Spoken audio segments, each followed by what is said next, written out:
जी सत श्री अकाल लैल साहब।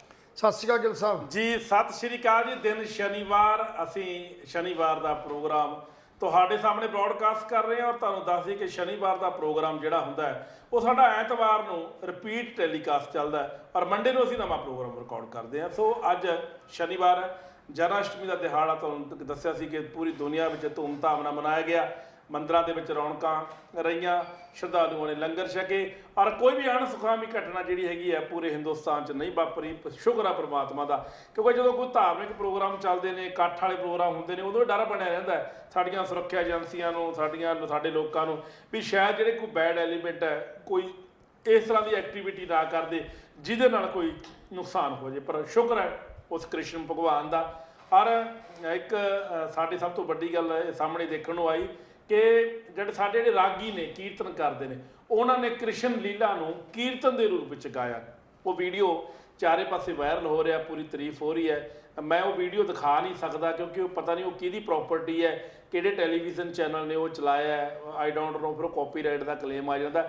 ਸੋ ਇਸ ਕਰਕੇ ਮੈਂ ਸਿਰਫ ਇੰਨਾ ਦੱਸ ਸਕਦਾ ਕਿ ਸੋਸ਼ਲ ਮੀਡੀਆ 'ਤੇ ਉਹ ਫੇਸਬੁੱਕ 'ਤੇ, ਵਟਸਐਪ 'ਤੇ, ਵੱਖ-ਵੱਖ ਸੋਸ਼ਲ ਮੀਡੀਆ 'ਤੇ ਉਹ ਵੀਡੀਓ ਪਿਆ ਜਿਹਦੇ ਵਿੱਚ ਕ੍ਰਿਸ਼ਨ ਭਗਵਾਨ ਦੀ ਗੱਲ, ਕ੍ਰਿਸ਼ਨ ਲੀਲਾ ਦੀ ਗੱਲ ਸਾਡੇ ਰਾਗੀਆਂ ਨੇ ਕੀਤੀ ਹੈ। ਇਹਨੂੰ ਕਹਿੰਦੇ ਨੇ ਸਿੱਖ ਕੌਮ, ਜਿਹੜਾ ਕਿ ਪੂਰੀ ਦੁਨੀਆ ਦੇ ਵਿੱਚ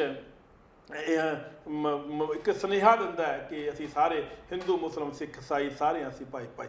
ਇੱਕ ਵਾਰੀ ਫੇਰ ਪ੍ਰੋਗਰਾਮ ਖੁੰਡ ਚਰਚਾ ਵਿੱਚ ਤੁਹਾਡਾ ਹਾਰਦਿਕ ਸਵਾਗਤ ਹੈ। ਮੈਂ ਕੁਲਵੰਤ ਸਿੰਘ ਗਿੱਲ ਔਰ ਮੇਰੇ ਨਾਲ ਮੇਰੇ ਸੀਨੀਅਰ ਸਾਥੀ ਪੱਤਰਕਾਰ ਨਿਰੰਜਨ ਸਿੰਘ ਜੀ ਲੈਣ ਹਾਜ਼ਰ ਹੋ ਚੁੱਕੇ ਨੇ।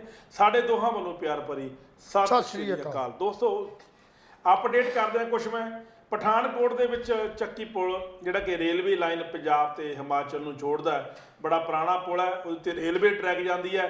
ਅੱਜ ਤੇਜ਼ ਬਰਸਾਤ ਦੀ ਮਾਰ ਉਹ ਵਿਚਾਰਾ ਨਹੀਂ ਚੱਲ ਸਕਿਆ, ਇੱਕ ਪਿੱਲਰ ਉਹਦਾ ਡਿੱਗ ਪਿਆ, ਇੱਕ ਪਿੱਲਰ ਡਿੱਗ ਪਿਆ। ਰੇਲਵੇ ਲਾਈਨ ਦੋ ਪਿੱਲਰਾਂ 'ਤੇ ਲਟਕਦੀ ਹੋਈ ਨਜ਼ਰ ਆਈ। ਤੁਸੀਂ ਸੋਚੋ ਵੀ ਜੇ ਉਹ 'ਤੇ ਟ੍ਰੇਨ ਜਾ ਰਹੀ ਹੁੰਦੀ, ਰੇਲ ਗੱਡੀ ਜਾ ਰਹੀ ਹੁੰਦੀ ਤਾਂ ਕੀ ਹਾਦਸਾ ਵਾਪਰਦਾ, ਪਤਾ ਨਹੀਂ ਕਿੰਨੇ ਲੋਕੀ ਮਰ ਜਾਂਦੇ।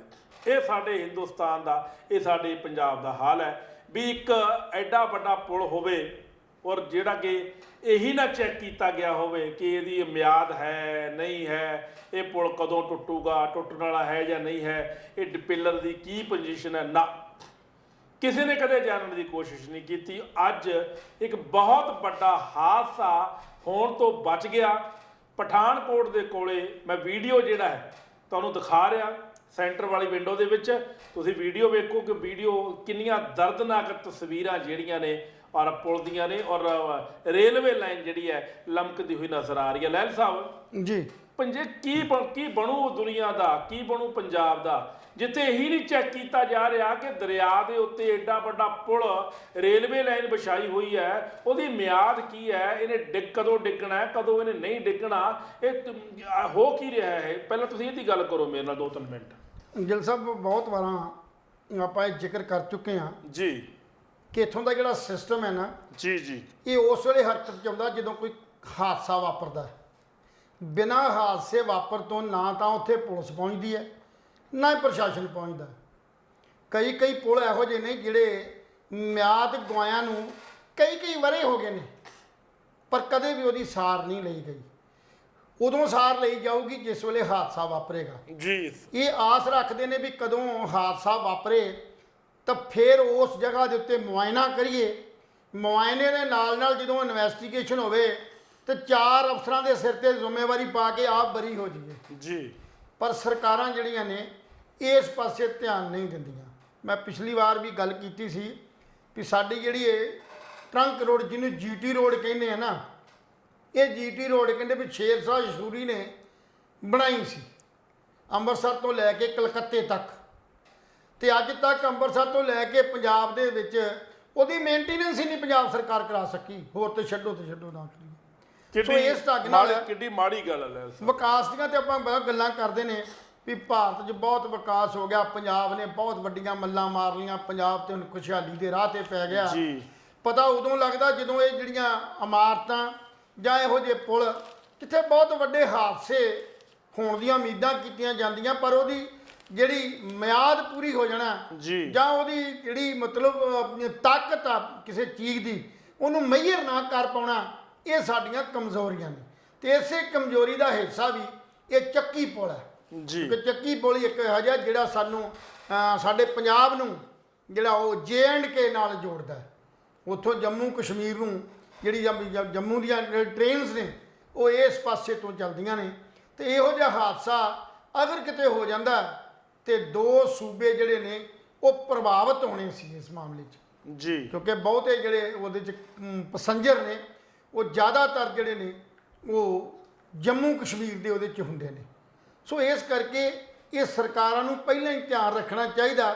ਪਿੱਛੇ ਜੇ ਤੁਹਾਨੂੰ ਯਾਦ ਹੈ ਚੰਡੀਗੜ੍ਹ ਇੱਕ ਦਰਖਤ ਡਿੱਗ ਪਿਆ ਸੀ ਸਕੂਲ 'ਚ, ਬੱਚੀ ਦੀ ਮੌਤ ਹੋ ਗਈ ਸੀ। ਉਹ ਇੱਕ ਦਿਨ ਡਿੱਗਾ, ਉਹਦੇ ਨਾਲ ਸੰਬੰਧਿਤ ਉਸ ਵੇਲੇ ਸਾਰਾ ਹੀ ਜਿਹੜਾ ਪ੍ਰਸ਼ਾਸਨ ਆ ਉਹ ਹਰਕਤ 'ਚ ਆ ਗਿਆ। ਪੰਜਾਬ ਵਾਲਿਆਂ ਵੀ ਇਹ ਕਹਿਤਾ ਜੀ ਆਹ ਕਰ ਦਿਆਂਗੇ, ਜੇ ਕਰ ਦਿਆਂਗੇ, ਕੱਖ ਨਹੀਂ ਪਰ ਹੋਇਆ। ਉਸ ਤੋਂ ਬਾਅਦ ਉਹ ਉੱਥੇ ਦਾ ਪ੍ਰਣਾਲਾ ਫਿਰ ਉੱਥੇ ਦਾ ਉੱਥੇ ਹੀ ਖੜ ਗਿਆ। 4 ਅੱਖਰ ਉਹ ਕਾਗਜ਼ਾਂ 'ਚ ਲਿਖੇ, ਲਿਖਣ ਤੋਂ ਬਾਅਦ ਬਿਆਨ ਦਿੱਤੇ, ਬਿਆਨਾਂ ਤੋਂ ਬਾਅਦ ਅਖਬਾਰਾਂ ਲੋਕਾਂ ਪੜ੍ਹੀਆਂ, ਉਹਨਾਂ ਕੂੜੇ ਹੀ ਸੁੱਟਤੀਆਂ ਤੇ ਸਰਕਾਰ ਨੇ ਇਹ ਗੱਲ ਖਤਮ ਕਰਤੀ। ਦੇਖੋ ਉਸ ਬੱਚੀ ਦੇ ਮਰਨ ਤੋਂ ਬਾਅਦ ਪੂਰੇ ਸਕੂਲਾਂ ਦੀ ਚੈਕਿੰਗ ਸ਼ੁਰੂ ਹੋ ਗਈ ਜੀ, ਦਰਖਤਾਂ ਦਾ ਮੁਆਇਨਾ ਸ਼ੁਰੂ ਹੋ ਗਿਆ ਵੀ ਕਿਹੜੇ ਦਰਖਤ ਕੱਚੇ ਨੇ, ਕਿਹੜੇ ਡਿੱਗਣ ਵਾਲੇ ਨੇ, ਕੱਖ ਨਹੀਂ ਹੋਇਆ। ਇਸ ਕਰਕੇ ਇਸ ਪੁਲ ਦਾ ਵੀ ਮੁਆਇਨਾ ਜਿਹੜਾ ਹੈ ਉਹ ਅੱਜ ਜ਼ਰੂਰ ਹੋਏਗਾ। ਉੱਥੇ ਜਿਹੜੇ ਪੁਲਾਂ ਵਾਲੇ ਡਿਪਾਰਟਮੈਂਟਾਂ ਜਾਂ ਰੇਲਵੇ ਦੇ ਜਿਹੜੇ ਡਿਵੀਜ਼ਨਲ ਅਫਸਰ ਨੇ ਉੱਥੇ ਪਹੁੰਚਣਗੇ, ਉਹ ਦੇਖਣਗੇ ਉਹਦਾ ਆਲਟਰਨੇਟਿਵ ਕੀ ਕੱਢਦੇ ਨੇ, ਉਹ ਬਾਅਦ ਦੀਆਂ ਗੱਲਾਂ ਨੇ। ਪਰ ਜ਼ਰੂਰੀ ਤੇ ਇਸ ਗੱਲ ਦੀ ਹੈ ਵੀ ਰੇਲਵੇ ਡਿਪਾਰਟਮੈਂਟ ਨੂੰ ਵੀ ਜਿਹੜਾ ਸਾਡੇ ਸੈਂਟਰ ਗਵਰਨਮੈਂਟ ਦੇ ਅਧੀਨ ਆਉਂਦਾ, ਉਹਨੂੰ ਵੀ ਆਪਣੀਆਂ ਜਿਹੜੀਆਂ ਲਾਈਨਸ ਨੇ, ਜਿਹੜੇ ਪੁਲਾਂ ਦੇ ਉੱਤੋਂ ਕ੍ਰਾਸ ਹੁੰਦੀਆਂ ਨੇ, ਕ੍ਰਾਸਿੰਗਸ ਹੈਗੀਆਂ ਨੇ, ਉਹਨਾਂ ਸਾਰਿਆਂ ਪੁਲਾਂ ਦੀ ਜਿਹੜੀ ਹੈ ਉਹ ਮੁਰੰਮਤ ਵੀ ਕਰਨੀ ਚਾਹੀਦੀ ਆ ਔਰ ਇਹਦੀ ਜਾਣਕਾਰੀ ਰੱਖਣੀ ਚਾਹੀਦੀ ਆ ਵੀ ਕਿਸ ਪੁਲ, ਕਿਹੜਾ ਪੁਲ ਆ ਜਿਹੜਾ ਕਮਜ਼ੋਰ ਹੁੰਦਾ ਜਾ ਰਿਹਾ, ਪੁਰਾਣਾ ਹੁੰਦਾ ਜਾ ਰਿਹਾ। ਉਸ ਹਾਦਸਿਆਂ ਨੂੰ ਹੋਣ ਤੋਂ ਪਹਿਲਾਂ ਹੀ ਰੋਕਣਾ ਚਾਹੀਦਾ। ਸੋ ਇਸ ਕਰਕੇ ਇਹ ਗੱਲ ਜ਼ਰੂਰੀ ਇਹ ਨੋਟ ਕਰਨੀ ਚਾਹੀਦੀ ਹੈ ਪ੍ਰਸ਼ਾਸਨ ਨੂੰ ਵੀ ਜਿਹੜਾ ਹਾਦਸਾ ਅੱਜ ਹੋਣੋਂ ਬਚ ਗਿਆ, ਉਹਦੇ ਪਤਾ ਨਹੀਂ ਕਿਹੜੇ ਦਾਤੇ ਦੀ ਕਿਰਪਾ ਹੋਈ ਵੀ ਇਹ ਬਚਾਅ ਹੋ ਗਿਆ। ਨਾ ਹੁੰਦਾ ਤੇ ਅੱਜ ਬਹੁਤ ਪੰਜਾਬ ਦੇ ਔਰ ਜੰਮੂ ਕਸ਼ਮੀਰ ਦੇ ਜਾਂ ਦਿੱਲੀ ਦੇ ਜਿਹੜੇ ਵੀ ਮੁਸਾਫਰ ਸਫ਼ਰ ਕਰਦੇ ਨੇ ਉਹਨਾਂ ਨੇ ਕਿੱਦਾਂ ਦਾ ਮਤਲਬ ਹਾਦਸਾ ਵਾਪਰਦਾ ਤੇ ਕੁਰਲਾਹਟ ਪੈਦਾ ਹੋ ਜਾਣੀ ਸੀ। ਸੋ ਇਸ ਕਰਕੇ ਚੰਗੀ ਗੱਲ ਹੈ ਵੀ ਪ੍ਰਸ਼ਾਸਨ ਨੂੰ ਇਹ ਜਿਹੜਾ ਉਹ ਧਿਆਨ ਜ਼ਰੂਰ ਇਸ ਪਾਸੇ ਦੇਣਾ ਚਾਹੀਦਾ ਹਾਦਸਿਆਂ ਤੋਂ ਬਚਾਉਣ ਵਾਸਤੇ। ਜੀ ਬਿਲਕੁਲ ਜੀ। ਹੋਰ ਬਹੁਤ ਸਾਰੀਆਂ ਪੰਜਾਬ 'ਚ ਇਮਾਰਤਾਂ ਨੇ ਜਿਨ੍ਹਾਂ ਵਿੱਚ ਸਕੂਲ ਵੀ ਸ਼ਾਮਲ ਨੇ, ਸਰਕਾਰੀ ਦਫ਼ਤਰ ਵੀ ਸ਼ਾਮਲ ਨੇ ਔਰ ਜਿਨ੍ਹਾਂ ਨੂੰ ਡਿਕਲੇਅਰ ਕਰ ਦਿੱਤਾ ਕਈ ਸਾਲ ਪਹਿਲਾਂ ਅਕਾਲੀ ਦੇ ਰਾਜ ਵੇਲੇ, ਕਾਂਗਰਸ ਦੇ ਰਾਜ ਵੇਲੇ ਕਿ ਇਹ ਬਿਲਡਿੰਗਾਂ, ਇਹ ਇਮਾਰਤਾਂ ਬੈਠਣ ਦੇ ਯੋਗ ਨਹੀਂ, ਇਹ ਵਰਤੋਂ ਦੇ ਯੋਗ ਨਹੀਂ, ਇਹ ਬਿਲਡਿੰਗਾਂ ਨੂੰ ਜਾਂ ਢਾਹ ਦਿੱਤਾ ਜਾਵੇ ਜਾਂ ਇਹਦੀ ਮੁਰੰਮਤ ਕਰਾ ਕੇ ਇਹਨੂੰ ਹੋਰ ਵਧੀਆ ਬਣਾ ਦਿੱਤੇ। ਪਰ ਕੋਈ ਹੱਲ ਨਹੀਂ ਹੈ। ਸਾਡੇ ਜਿਹੜੇ ਪ੍ਰਸ਼ਾਸਨਿਕ ਅਧਿਕਾਰੀ ਨੇ, ਅਸੀਂ ਹਾਦਸੇ ਦੀ ਵੇਟ ਕਰਦੇ ਹਾਂ ਵੀ ਕਦੋਂ ਇਹ ਹਾਦਸਾ ਵਾਪਰੂਗਾ, ਕਦੋਂ 20-50 ਬੰਦੇ ਮਰਨਗੇ, ਫਿਰ ਅਸੀਂ ਜਾਗਾਂਗੇ। ਫਿਰ DC ਵੀ ਜਾਂਚ ਵੀ ਕਰ ਰਿਹਾ ਹੈ, SSP ਵੀ ਜਾਂਚ ਕਰ ਰਿਹਾ ਹੈ, ਮੈਜਿਸਟ੍ਰੇਟੀ ਜਾਂਚ ਦੇ ਹੁਕਮ ਵੀ ਦੇ ਜਾਂਦੇ ਨੇ, ਸਰਕਾਰ ਦੇ ਜਾਂਦੀ ਹੈ। ਪਰ ਪਰਨਾਲਾ ਜਿਹੜਾ ਹੈ ਪਾਣੀ ਵਾਲਾ ਉਹ ਜਿਉਂ ਦਾ ਤਿਉਂ ਹੈ। ਇਹ ਸਾਡੇ ਹਿੰਦੁਸਤਾਨ ਦੀ ਟ੍ਰੈਜਡੀ ਹੈ। ਕੱਲਾ ਇਹ ਪੁਲ ਦੀ ਗੱਲ ਨਹੀਂ ਕਰਦੇ, ਪਠਾਨਕੋਟ ਦੀ ਜਿਹਦੀਆਂ ਤਸਵੀਰਾਂ ਤੁਸੀਂ ਵੇਖ ਰਹੇ ਹੋ ਕਿ ਕਿਸ ਤਰੀਕੇ ਦੇ ਹਾਲਾਤ ਜੋ ਉੱਥੇ ਬਣੇ ਹੋਏ ਨੇ। ਕਿਉਂਕਿ ਨਵੀਂ ਜਿਹੜੀ ਚੀਜ਼ ਹੈ, ਨਵੀਂ ਬਿਲਡਿੰਗ ਬਣਾਉਣ ਨਾਲੋਂ ਜਿਹੜੀਆਂ ਪੁਰਾਣੀਆਂ ਸਾਡੀਆਂ ਬਿਲਡਿੰਗਾਂ ਨੇ ਉਹਨਾਂ ਦੀ ਮੁਰੰਮਤ ਕਿਉਂ ਨਹੀਂ ਕੀਤੀ ਜਾਂਦੀ? ਜਿਹੜੇ ਐਸਟੀਮੇਟ ਬਣ ਕੇ ਗਏ ਹੋਏ ਨੇ ਸਕੂਲਾਂ ਦੇ, ਹਸਪਤਾਲਾਂ ਦੇ ਜਾਂ ਹੋਰਨਾਂ ਜਿਹੜੇ ਸਾਡੇ ਪਟਵਾਰ ਸਿਸਟਮ ਦੇ, ਮਾਲ ਵਿਭਾਗ ਦੇ ਨੇ, ਬਿਜਲੀ ਬੋਰਡ ਦੇ ਨੇ, ਇਹਨਾਂ ਸਾਰਿਆਂ ਦੀਆਂ ਜਿਹੜੀਆਂ ਬਿਲਡਿੰਗਾਂ ਜਿਹੜੀਆਂ ਉਹ ਖਸਤਾ ਹੋ ਚੁੱਕੀਆਂ ਨੇ। ਇਹਨਾਂ ਖਸਤਾ ਹੋਈਆਂ ਨੂੰ ਮੁਰੰਮਤ ਦੇ ਜਿਹੜੀ ਪਹਿਲਾਂ ਆਲਰੇਡੀ ਇਹਦੇ ਐਸਟੀਮੇਟ ਵੀ ਬਣ ਕੇ ਗਏ ਹੋਏ ਨੇ, ਪਰ ਉਹ ਐਸਟੀਮੇਟ ਪਤਾ ਨਹੀਂ ਕਿਹੜੇ ਖੂਹ ਖਾਤੇ 'ਚ ਪੈ ਗਏ, ਪਾਸ ਹੋ ਕੇ ਨਹੀਂ ਆਏ। ਪਰ ਨਵੇਂ ਸਿਰ ਤੋਂ ਹੋਰਨਾਂ ਥਾਵਾਂ ਦੇ ਉੱਤੇ ਮੀਲ ਪੱਥਰ ਜਿਹੜੇ ਨੇ ਉਹ ਨੀਂਹ ਪੱਥਰ ਰੱਖ ਕੇ ਉਹਨਾਂ ਦਾ ਕ੍ਰੈਡਿਟ ਸਰਕਾਰ ਲੈਣ ਦੀ ਕੋਸ਼ਿਸ਼ ਜ਼ਰੂਰ ਕਰਦੀ ਆ। ਸੋ ਚੰਗਾ ਹੋਵੇ ਜੇ ਪਹਿਲਿਆਂ ਨੂੰ ਇੱਕ ਮਹੱਲਾ ਕਲੀਨਿਕ ਬਣਾਉਣ ਨਾਲੋਂ ਜੇ ਪਹਿਲਿਆਂ ਹਸਪਤਾਲਾਂ ਦਾ ਖਿਆਲ ਰੱਖ ਲਿਆ ਜਾਂਦਾ ਤੇ ਉਹ ਸਭ ਤੋਂ ਵਧੀਆ ਸੀ। ਸੋ ਇਸ ਕਰਕੇ ਨਵੀਆਂ ਬਿਲਡਿੰਗਾਂ ਬਣਾਉਣ ਨਾਲੋਂ ਜਿਹੜੀਆਂ ਪਹਿਲੀਆਂ ਸਾਡੀਆਂ ਬਿਲਡਿੰਗਾਂ ਬਣੀਆਂ ਹੋਈਆਂ ਉਹਨਾਂ ਨੂੰ ਮੁਰੰਮਤ ਕਰੋ ਤਾਂ ਕਿ ਉਹਦੇ ਥੱਲੇ ਕੋਈ ਇਹੋ ਜਿਹਾ ਘਟਨਾ ਜਾਂ ਹਾਦਸਾ ਨਾ ਵਾਪਰੇ। ਜਾਂ ਇਸ ਗੱਲ ਦੀ ਆਸ ਰੱਖਦੇ ਹਾਂ ਵੀ ਹਾਦਸਾ ਵਾਪਰਨ ਤੋਂ ਬਾਅਦ ਹੀ ਐਕਸ਼ਨ ਲੈਣਾ। ਸੋ ਚੰਗਾ ਹੋਵੇ ਵੀ ਇਸ ਹਾਦਸੇ ਵਾਪਰ ਤੋਂ ਪਹਿਲਾਂ ਹੀ ਆਪਾਂ ਕੋਈ ਐਕਸ਼ਨ ਲੈ ਕੇ ਪੰਜਾਬ ਦੇ ਸਮੁੱਚੇ ਜਿਹੜੇ ਸਾਡੇ ਦਫ਼ਤਰ ਨੇ ਜਾਂ ਸਾਡੀਆਂ ਬਿਲਡਿੰਗਾਂ ਨੇ, ਸਕੂਲ ਨੇ, ਹਸਪਤਾਲ ਨੇ, ਉਹ ਜਿਨ੍ਹਾਂ ਦੇ ਐਸਟੀਮੇਟ ਜਿਹੜੇ ਆ ਉਹ ਡੈਮੇਜ ਹੋ ਚੁੱਕੀਆਂ ਨੇ, ਖਸਤਾ ਹੋ ਚੁੱਕੀਆਂ ਨੇ, ਉਹਨਾਂ ਦੇ ਜਿਹੜੇ ਐਸਟੀਮੇਟ ਬਣੇ ਨੇ ਉਹਨਾਂ ਨੇ ਐਸਟੀਮੇਟਾਂ ਨੂੰ ਡਿਸਪੋਜ਼ ਆਫ ਜਾਂ ਕੁਛ ਇਹੋ ਜਿਹਾ ਸ਼ਬਦ ਹੈ ਉਹਦੇ ਦਿੱਤੇ ਹੀ ਐਸਟੀਮੇਟ ਜਿਹੜਾ ਫਰੇਮ ਕਰਦੇ ਆ ਔਰ ਉਸ ਤੋਂ ਬਾਅਦ ਉਹ ਟੈਂਡਰ ਹੁੰਦਾ। ਟੈਂਡਰ ਹੋਣ ਤੋਂ ਬਾਅਦ ਉਹ ਕੰਪਲੀਟ ਵਰਕ ਹੁੰਦਾ। ਸੋ ਉਹ ਜਿਹੜੇ ਵਰਕ ਕੰਪਲੀਟ ਕਰਾ ਕੇ ਉਹਨਾਂ ਦੀ ਜਿਹੜੀ ਮੁਰੰਮਤ ਆ ਉਹ ਸਰਕਾਰ ਕਰਾਉਣ ਦੇ ਯਤਨ ਪਹਿਲਾਂ ਕਰੇ। ਜੀ, ਇਹ ਪਠਾਨਕੋਟ ਦਾ ਅਪਡੇਟ ਸੀ ਕਿ ਪਠਾਨਕੋਟ ਦੇ ਵਿੱਚ ਇਹ ਹਾਦਸਾ ਹੁਣੇ ਵਾਪਰਿਆ, ਥੋੜੀ ਦੇਰ ਪਹਿਲਾਂ ਹੀ ਵਾਪਰਿਆ ਔਰ ਪੂਰੇ ਮੀਡੀਆ ਦੇ ਵਿੱਚ ਇਹ ਖਬਰ ਫਲੈਸ਼ ਹੋ ਗਈ ਹੈ। ਤੁਸੀਂ ਖਰੇਗਾ ਪ੍ਰੋਗਰਾਮ ਜੋ ਦਿਨ ਚੜ ਗਿਆ ਕੈਨੇਡਾ ਦੇ ਵਿੱਚ ਜਾਂ ਅਮਰੀਕਾ ਦੇ ਵਿੱਚ, ਉਦੋਂ ਤੁਸੀਂ ਸੁਣੋਗੇ ਸਾਡਾ, ਲੇਕਿਨ ਇਹ ਬਿਲਕੁਲ ਲੇਟੈਸਟ ਖਬਰ ਸੀ ਪਠਾਨਕੋਟ ਦੀ। ਉਧਰੋਂ ਸ਼ਰਾਬ ਮਾਮਲੇ ਵਿੱਚ, ਸ਼ਰਾਬ ਦੀ ਐਕਸਾਈਜ਼ ਪਾਲਿਸੀ ਦੇ ਮਾਮਲੇ ਵਿੱਚ ਮਨੀਸ਼ ਸਿਸੋਦੀਆ ਘਿਰਦੇ ਹੋਏ ਨਜ਼ਰ ਆ ਰਹੇ ਨੇ। ਉਧਰੋਂ ਆਮ ਆਦਮੀ ਪਾਰਟੀ ਤੇ ਭਾਜਪਾ ਦੀ ਟੱਕਰ ਜਿਹੜੀ ਹੈ ਉਹ ਬਿਲਕੁਲ ਆਮਣੋ ਸਾਹਮਣੇ ਹੋ ਗਈ ਹੈ। ਕੇਜਰੀਵਾਲ ਭਾਜਪਾ ਤੇ ਦੋਸ਼ ਲਾ ਰਿਹਾ ਕਿ ਮੈਨੂੰ ਪਰੇਸ਼ਾਨ ਕੀਤਾ ਜਾ ਰਿਹਾ, ਸਾਡੀ ਸਰਕਾਰ ਨੂੰ ਕਾਬੂ ਨਹੀਂ ਕਰਨ ਦਿੱਤਾ ਜਾ ਰਿਹਾ, ਜਦੋਂ ਕਿ ਇਹ ਗੱਲ ਕਲੀਅਰ ਹੋ ਚੁੱਕੀ ਹੈ ਕਿ ਮਨੀਸ਼ ਸਿਸੋਦੀਆ ਦੇ ਨਜ਼ਦੀਕੀ ਨੂੰ ਇੱਕ ਸ਼ਰਾਬ ਕਾਰੋਬਾਰੀ ਨੇ 1 ਕਰੋੜ ਰੁਪਏ ਦਿੱਤਾ ਇਸ ਪਾਲਿਸੀ ਦੇ ਅਧੀਨ। ਕੁੱਲ ਮਿਲਾ ਕੇ ਪੂਰਾ ਝੋਲ ਭੋਲ 'ਚ ਨਜ਼ਰ ਹੈ। ਮਨੀਸ਼ ਸਿਸੋਦੀਆ ਨੇ ਪੈਸੇ ਖਾਧੇ ਆ ਨਹੀਂ ਖਾਧੇ, ਇਹਦਾ ਬਾਅਦ ਵਿੱਚ ਰਿਜ਼ਲਟ ਆਊਗਾ। ਲੇਕਿਨ ਇੱਕ ਗੱਲ ਜ਼ਰੂਰ ਹੈ ਕਿ ਭਾਜਪਾ ਨੂੰ ਕਿਤੇ ਨਾ ਕਿਤੇ ਪਤਾ ਹੈ ਕਿ ਕੇਜਰੀਵਾਲ ਸਾਹਿਬ ਪੈਰ ਪਸਾਰਦੇ ਹੋਏ ਨਜ਼ਰ ਆ ਰਹੇ ਨੇ ਪੂਰੇ ਭਾਰਤ ਵਿੱਚ। ਹਾਲਾਂਕਿ ਉਹ ਝੂਠ ਚੱਪਾ ਮਾਰ ਰਹੇ ਨੇ, ਝੂਠ ਦੀ ਲੜਾਈ ਲੜ ਰਹੇ ਨੇ, ਝੂਠ ਦੇ ਸਹਾਰੇ ਉਹ ਪ੍ਰਧਾਨ ਮੰਤਰੀ ਬਣਨਾ ਚਾਹੁੰਦੇ ਨੇ। ਪਰ ਇਸ ਗੱਲ ਨੂੰ ਭਲੀ ਭਾਂਤ ਭਾਜਪਾ ਕਿਤੇ ਨਾ ਕਿਤੇ ਜਾਣਦੀ ਹੈ, ਨਰਿੰਦਰ ਮੋਦੀ ਸਾਹਿਬ ਜਾਣਦੇ ਨੇ ਵੀ ਜੇ ਕੇਜਰੀਵਾਲ ਆਪਣੇ ਪੈਰ ਪਸਾਰਦਾ ਤਾਂ ਆਉਣ ਵਾਲੇ ਸਮੇਂ ਦੇ ਵਿੱਚ ਕਿਤੇ ਨਾ ਕਿਤੇ ਭਾਜਪਾ ਵਾਸਤੇ ਖਤਰਾ ਪੈਦਾ ਹੋ ਸਕਦਾ। ਲਹਿਲ ਸਾਹਿਬ ਜੀ, ਕੀ ਕੇਜਰੀਵਾਲ ਸਾਹਿਬ ਭਾਜਪਾ ਵਾਸਤੇ ਖਤਰਾ ਪੈਦਾ ਹੋ ਸਕਦੇ ਨੇ ਕਿ ਨਹੀਂ ਹੋ ਸਕਦੇ, ਕਿ ਸਿਰਫ ਇਹ ਕੇਜਰੀਵਾਲ ਦਾ ਵਹਿਮ ਹੀ ਹੈ? ਇਹ ਮੈਂ ਕਈ ਵਾਰ ਪਹਿਲਾਂ ਵੀ ਕਹਿ ਚੁੱਕਾ ਵੀ ਕੇਜਰੀਵਾਲ ਜੀ ਸਾਡੀ ਜਿਹੜੀ RSS ਹੈ ਉਹਦੀ ਇਹ B ਟੀਮ ਹੈ। ਭਾਜਪਾ ਨੂੰ ਸਟੈਂਡ ਰੱਖਣ ਲਈ, ਕਿਉਂਕਿ ਭਾਜਪਾ ਦੀ ਨੀਤੀ ਤੇ ਆਮ ਆਦਮੀ ਪਾਰਟੀ ਦੀ ਨੀਤੀ ਸਿਰਫ ਇੱਕ ਹੀ ਹੈ, ਕੋਈ ਫਰਕ ਨਹੀਂ। ਫਰਕ ਕਿੱਥੇ ਆ? ਸਿਰਫ ਕਾਂਗਰਸ ਨੂੰ ਆਉਣ ਤੋਂ ਰੋਕਣਾ। ਰਾਸ਼ਟਰਵਾਦ ਦੀ ਹਮਾਇਤ ਕੇਜਰੀਵਾਲ ਵੀ ਕਰਦਾ ਤੇ ਭਾਜਪਾ ਵੀ ਕਰਦੀ ਜੀ। ਕੇਂਦਰੀਵਾਦ ਦੀ ਜਿਹੜੀ ਗੱਲ ਕਹਿੰਦੇ, ਕੇਂਦਰੀਕਰਨ ਕਰਨ ਦੀ ਜਿਹੜੀ ਗੱਲ ਕਰਦੇ ਆ, ਉਹ ਭਾਜਪਾ ਵੀ ਕਰਦੀ ਹੈ ਤੇ ਆਪਣਾ ਕੇਜਰੀਵਾਲ ਸਾਹਿਬ ਵੀ ਕਰਦੇ ਨੇ।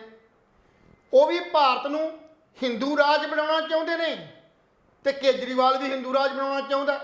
ਇੱਕ ਰਾਸ਼ਟਰ, ਜਿਵੇਂ ਇੱਕ ਪੈਨਸ਼ਨ ਤੇ ਇੱਕ MLA ਦੀ ਗੱਲ ਕੀਤੀ ਨਾ ਵਿਧਾਇਕ ਦੀ ਜੀ, ਇਹ ਉਹਦਾ ਹੀ ਰੂਪ ਹੈ।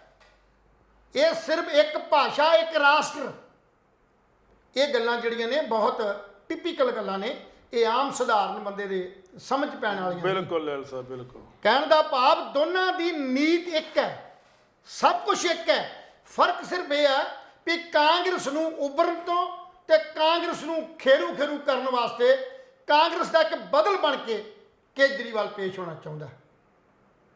ਇਹ ਉਹਦਾ ਥਾਟ ਹੈ। ਦੂਜੀ ਗੱਲ ਰਹੀ ਪੰਜਾਬ ਦੇ ਅੰਦਰ, ਜਦੋਂ ਕਾਂਗਰਸ, ਅਕਾਲੀ ਜਾਂ ਹੋਰ ਵੱਖ-ਵੱਖ ਜਿਹੜੇ ਮੰਤਰੀ ਸੀ, ਵਿਧਾਇਕ ਸੀ, ਮੈਂਬਰ ਆਫ ਪਾਰਲੀਮੈਂਟ ਸੀ, ਜਦੋਂ ਉਹਨਾਂ ਦੀਆਂ ਫਾਈਲਾਂ ਖੁੱਲੀਆਂ ਨੇ, ਜਦੋਂ ਉਹਨਾਂ ਦੇ ਘਪਲੇ ਬਾਹਰ ਆਉਣੇ ਸ਼ੁਰੂ ਹੋਏ ਨੇ, ਤਾਂ ਉਸ ਵੇਲੇ ਆਮ ਆਦਮੀ ਪਾਰਟੀ ਇਹ ਕਿਵੇਂ ਦਾਅਵਾ ਕਰਦੀ ਹੈ ਕਿ ਇਹ ਬੰਦੇ ਫਰੋਡੀ ਸੀ। ਉਹਦੇ ਬਦਲ 'ਚ ਕਾਂਗਰਸ ਤੇ ਅਕਾਲੀ ਇਹ ਕਹਿਣ ਨੂੰ ਤਿਆਰ ਨੇ ਵੀ ਸਾਡੇ ਕੋਲੇ ਇਹ ਸਿਰਫ ਸਿਆਸੀ ਬਦਲਾਖੋਰੀ ਦੇ ਨਾਲ ਸਾਡੇ ਪਰਚੇ ਦਰਜ ਹੋ ਰਹੇ ਨੇ। ਤੇ ਫਿਰ ਆਮ ਆਦਮੀ ਪਾਰਟੀ ਨੂੰ ਕੀ ਹੱਕ ਹੈ ਕਿ ਉਹ ਸਿਸੋਦੀਆ ਨੂੰ ਜਾਂ ਸਤਿੰਦਰ ਜੈਨ ਦੇ ਮਾਮਲੇ 'ਚ ਇਹ ਕਵੇ ਕਿ ਭਾਜਪਾ ਸਾਡੇ ਕੋਲੋਂ ਇਹ ਬਦਲਾਖੋਰੀ ਨਾਲ ਪਰਚੇ ਦਰਜ ਕਰ? ਬਿਲਕੁਲ ਲੈਲ ਸਾਹਿਬ, ਇਹ ਦੋ ਡਬਲ ਨੀਤੀ ਹੋਗੀ ਨਾ ਫਿਰ। ਇਹ ਨੀਤੀ ਜਿਹੜੀ ਹੈ ਇਹ ਡਬਲ ਹੈ। ਕਿਵੇਂ ਸੋਚੋਗੇ? ਜੇ ਮੰਨ ਲਿਆ ਜਾਵੇ ਵੀ ਸ਼ਰਾਬ ਦੀ ਜਿਹੜੀ ਪਾਲਿਸੀ ਹੈ ਉਹ ਬਿਲਕੁਲ ਸਹੀ ਸੀ, ਠੀਕ ਸੀ, ਤਾਂ ਫਿਰ ਸਿਸੋਦੀਆ ਨੂੰ ਉਹ ਪਾਲਿਸੀ ਵਾਪਸ ਕਿਉਂ ਲਈ ਗਈ? ਪਹਿਲੀ ਸਵਾਲ ਤੇ ਇਹ ਹੈ। ਅਗਰ ਵਾਪਸ ਤਾਂ ਲਈ ਜੇ ਉਹ 'ਚ ਨੁਕਸ ਸੀ। ਬਹੁਤ ਵਧੀਆ ਕਿਸੇ ਨੇ ਕਿਹਾ ਵੀ ਹਿੰਦੁਸਤਾਨ ਦੇ ਅੰਦਰ ਇੱਕ ਪਹਿਲਾ ਮੁੱਖ ਮੰਤਰੀ ਹੈ, ਪਹਿਲਾ ਮੁੱਖ ਮੰਤਰੀ ਜਿਹਦੇ ਕੋਲੇ ਕੋਈ ਸਰਕਾਰੀ ਡਿਪਾਰਟਮੈਂਟ ਹੀ ਨਹੀਂ ਹੈ। ਸਾਡੇ ਪੰਜਾਬ ਵਾਲੇ ਕੋਲੇ, ਮੁੱਖ ਮੰਤਰੀ ਕੋਲੇ ਪਤਾ ਨਹੀਂ 15 ਕੇ 20 ਮਹਿਕਮੇ ਨੇ, ਹਰਿਆਣੇ ਵਾਲੇ ਕੋਲ 15 ਨਹੀਂ 15 20 25 ਮਹਿਕਮੇ ਨੇ। ਸਾਰੇ ਹਿੰਦੁਸਤਾਨ ਦੇ ਰਾਜਾਂ ਦੇ ਮੁੱਖ ਮੰਤਰੀਆਂ ਕੋਲੋਂ ਅਲੱਗ-ਅਲੱਗ ਡਿਪਾਰਟਮੈਂਟਾਂ ਦੇ ਚਾਰਜ ਨੇ, ਪਰ ਇੱਕ ਮੁੱਖ ਮੰਤਰੀ ਮਤਲਬ ਕੇਜਰੀਵਾਲ ਹੈ ਜਿਹਦੇ ਕੋਲੇ ਕੋਈ ਡਿਪਾਰਟਮੈਂਟ ਨਹੀਂ ਹੈ। ਹੁਣ ਸਵਾਲ ਇਸ ਗੱਲ ਦਾ ਵੀ ਡਿਪਾਰਟਮੈਂਟ ਜੇ ਹੈ ਨਹੀਂ ਤਾਂ ਕੀਤਾ ਕੀ ਗਿਆ? ਉਹ ਇਹ ਕਹਿੰਦਾ ਹੈ, ਆਪਣੇ ਆਪ ਦੇ ਸਵਾਲ ਕਰਦਾ ਹੈ ਵੀ ਮੈਂ ਇੱਕ IRS ਅਫਸਰ ਹਾਂ। IR ਅਫਸਰ ਇਕਨੋਮਿਕਸ ਦਾ, ਮਤਲਬ ਕਹਿਣ ਦਾ ਭਾਵ ਅਰਥ ਵਿਗਿਆਨ ਦਾ ਮਦਾ ਦੂਜਾ ਕਮਰਸ ਜਿਹੜਾ ਆਰਥਿਕ ਦੇ ਤੌਰ ਤੇ ਅੰਕੜਿਆਂ ਦੇ ਤੌਰ ਤੇ ਉਹਨੇ ਵੱਖ-ਵੱਖ ਡਿਪਾਰਟਮੈਂਟਾਂ 'ਚ ਜੌਬ ਕੀਤੀ, ਇਨਕਮ ਟੈਕਸ ਕੀਤੀ, ਹੋਰ ਕੀਤੀ, ਬਹੁਤ ਵੱਡਾ ਐਕਸਪਰਟ ਹੈ ਕਿਉਂਕਿ ਜਿਹੜੀ IRS ਹੈ ਇੱਕ ਰੈਵਨਿਊ ਨਾਲ ਸੰਬੰਧਿਤ ਹੈ। ਰੈਵਨਿਊ ਡਿਪਾਰਟਮੈਂਟ ਦੇ ਅੰਦਰ ਅੰਕੜਿਆਂ ਦੀ ਗੱਲ ਹੁੰਦੀ ਹੈ, ਕੀ ਪੈਦਾ ਹੁੰਦਾ, ਕੀ ਖਰਚਿਆ ਜਾਣਾ, ਕਿੱਥੋਂ ਬਚਣਾ, ਇਹ ਸਾਰਾ ਕੁਝ ਦਾ ਉਹ ਮਾਹਰ ਬੰਦਾ। ਠੀਕ ਹੈ ਜੀ, ਉਹਨੇ ਆਪਣੇ ਕੋਲ ਕੋਈ ਰੱਖਿਆ ਨਹੀਂ। ਹੁਣ ਸਵਾਲ ਇੱਥੇ ਕੀ ਖੜਾ ਹੋਇਆ? ਸਵਾਲ ਇਹ ਖੜਾ ਹੋਇਆ ਵੀ ਇਹ ਜਿਹੜਾ ਸ਼ਰਾਬ ਮਾਫੀਆ ਦੀ ਗੱਲ ਕਰਨ ਲੱਗਾ, ਸ਼ਰਾਬ ਦੀ ਗੱਲ, ਜਿਸ ਵੇਲੇ ਪਾਲਿਸੀ 2020 'ਚ ਇਹ ਵਿਧਾਨ ਸਭਾ ਤੋਂ ਪਾਸ ਹੋਈ, ਉਹਨਾਂ ਦੇ ਮੈਂਬਰ ਨੇ ਪਾਸ ਕੀਤੀ, ਤੇ ਜਿਹੜੀ ਉਹ ਅਪਰੂਵਲ ਸੀ ਇਹਨੂੰ ਗਵਰਨਰ ਨੇ ਦੇਣੀ ਸੀ, ਪਰ ਗਵਰਨਰ ਨੂੰ ਨਾ ਉਡੀਕਣ ਦੀ ਬਜਾਏ ਇਹ ਪਾਲਿਸੀ ਜਿਹੜੀ ਆ ਨਵੰਬਰ 2021 'ਚ ਲਾਗੂ ਕਰ ਦਿੱਤੀ ਗਈ।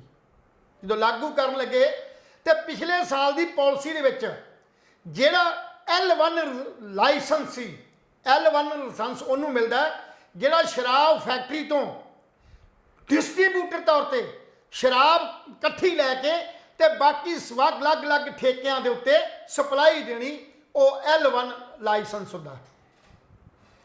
ਉਸ ਲਾਇਸੈਂਸ ਧਾਰਕ ਨੂੰ ਜਦੋਂ ਕਿ 2% ਕਮਿਸ਼ਨ ਮਿਲਣਾ ਸੀ, 2% ਕਮਿਸ਼ਨ ਤੋਂ ਸਿੱਧਾ ਹੀ 12% ਕਮਿਸ਼ਨ ਕਰ ਦਿੱਤਾ ਗਿਆ।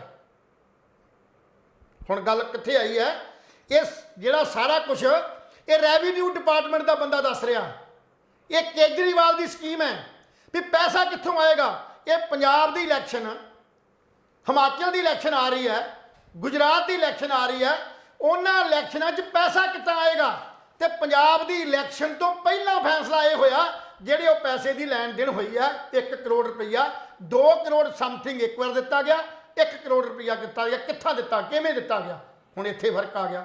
ਫਰਕ ਇਹ ਆਇਆ ਵੀ ਜਿਹੜਾ 2% ਤੋਂ 12% ਕੀਤਾ ਗਿਆ ਸੀ ਫਾਇਦਾ ਦੇਣ ਵਾਸਤੇ, ਉਹਦੇ 'ਚ ਕਮਿਟਡ ਕੀਤਾ ਗਿਆ ਸੀ ਵੀ ਇਹਦੇ 'ਚੋਂ 6% ਕਮਿਸ਼ਨ ਜਿਹੜਾ ਹੈਗਾ ਕ੍ਰੈਡਿਟ ਦੇ ਉੱਤੇ, ਇੱਕ ਕ੍ਰੈਡਿਟ ਦਾ ਚੈੱਕ ਜਾਂ ਸਰਟੀਫਿਕੇਟ ਦਿੱਤਾ ਜਾਏਗਾ ਜਿਹਦੇ ਉੱਤੇ ਤੁਹਾਨੂੰ ਮਾਲ ਸਪਲਾਈ ਕਰਤਾ ਜਾਏਗਾ, ਤੇ ਜਿਹੜਾ 6% ਦੂਜਾ ਉਹਦੇ ਪੈਸੇ ਜਿਹੜੇ ਕੈਸ਼ ਤੌਰ ਦੇ ਉੱਤੇ ਕੇਜਰੀਵਾਲ ਸਾਹਿਬ ਦੀ ਆਮ ਆਦਮੀ ਪਾਰਟੀ ਨੂੰ ਜਾਣਗੇ ਜੀ। ਉਹਦਾ ਕੋਈ ਹਿਸਾਬ ਕਿਤਾਬ ਨਹੀਂ। ਉਹਦਾ ਹਿਸਾਬ ਕਿਤਾਬ ਕਿੱਥੇ ਹੁੰਦਾ ਰਿਹਾ? ਦਿੱਲੀ ਦੇ ਇੱਕ ਹੋਟਲ 'ਚ ਹੁੰਦਾ ਰਿਹਾ, ਜਿਹਦੇ 'ਚ ਕਹਿੰਦੇ ਨੇ ਵੀ ਕਿ ਜਿਹੜਾ ਸਿਸੋਦੀਆ ਦਾ ਬਹੁਤ ਨਜ਼ਦੀਕੀ ਬੰਦਾ ਸੀ, ਬਜ਼ੁਰਗ, ਮੈਨੂੰ ਨਾਂ ਭੁੱਲ ਗਿਆ ਉਹਦਾ, ਉਹ ਬੰਦਾ ਹੀ ਹਿਸਾਬ ਕਿਤਾਬ ਕਰਦਾ ਰਿਹਾ। ਜੀ ਜੀ ਜੀ। ਔਰ ਬਿਨਾਂ ਦੱਸਿਆ, ਬਿਨਾਂ ਕਿਸੇ ਦੀ ਮਨਜ਼ੂਰੀ ਲਿਆ, ਸਿਸੋਦੀਆ ਨੇ ਉਹਨਾਂ ਟੈਂਡਰਸ ਦੇ ਬੰਦਿਆਂ ਨਾਲ, ਲਾਇਸੈਂਸ ਵਾਲੇ ਬੰਦਿਆਂ ਦੇ ਨਾਲ, ਉਹਨਾਂ ਕਾਰਪੋਰੇਟ ਦੇ ਘਰਾਣਿਆਂ ਦੇ ਨਾਲ ਵੱਖਰੇ ਤੌਰ ਤੇ ਇਕੱਲਿਆਂ ਦਿੱਲੀ ਦੇ 5 ਸਟਾਰ ਹੋਟਲ 'ਚ ਬੈਠ ਕੇ ਮੀਟਿੰਗ ਕੀਤੀ, ਔਰ ਉਹ ਹਾਈਲਾਈਟ ਹੋ ਗਈ। ਤੇ ਪੱਜ ਹੁਣ ਇਹ ਲਾਇਆ ਜਾ ਰਿਹਾ, ਹੁਣ ਗੜਬੜ ਕਿੱਥੇ ਆਈ? ਗੜਬੜ ਕਿੱਥੇ? ਸੋਚੋ ਤੁਸੀਂ ਵੀ ਉਹ 6% ਕਮਿਸ਼ਨ ਜਿਹੜਾ, ਉਹ ਕਮਿਸ਼ਨ ਕਿਸੇ ਲਾਈਟ 'ਚ ਨਹੀਂ ਆਏਗਾ, ਇਨਕੁਆਇਰੀ 'ਚ ਨਹੀਂ ਆਏਗਾ ਉਹ ਕਿਤੇ ਵੀ, ਕਿਉਂਕਿ ਕਿਤਾਬਾਂ ਦੇ ਵਿੱਚ ਤੇ ਉਹ 2% ਤੋਂ 12% ਜਾ ਰਿਹਾ, ਕਿਤਾਬਾਂ 'ਚ 12% ਹੀ ਰਹੇਗਾ ਜੀ, ਪਰ 6% ਜਿਹੜਾ ਗੱਲਬਾਤ ਕਰਕੇ ਉਹਨਾਂ ਕੋਲ ਲੈ ਲਿਆ ਗਿਆ, 6% ਦੇ ਉੱਤੇ ਉਹਨਾਂ ਕੋਲ ਕ੍ਰੈਡਿਟ ਸਰਟੀਫਿਕੇਟ ਲੈ ਕੇ ਉਹਨਾਂ ਨੂੰ ਮਾਲ ਚੁਕਾ ਦਿੱਤਾ ਗਿਆ। ਜਿੱਥੇ ਠੇਕੇ 200 ਸੀ, ਉੱਥੇ 800 ਠੇਕੇ ਜਿਹੜੇ ਨੇ ਉਹ ਦਿੱਲੀ 'ਚ ਜਿਹੜੇ ਨੇ ਉਹ ਜਾਰੀ ਕਰ ਦਿੱਤੇ ਗਏ। ਹੁਣ ਸਵਾਲ ਇੱਥੇ ਖੜਾ ਹੁੰਦਾ ਵੀ ਜੇ ਸਾਰਾ ਕੁਝ ਗੜਬੜ ਨਹੀਂ ਸੀ ਤੇ ਫਿਰ ਸਾਨੂੰ ਰੌਲਾ ਪਾਉਣ ਦੀ ਕੀ ਜ਼ਰੂਰਤ ਸੀ?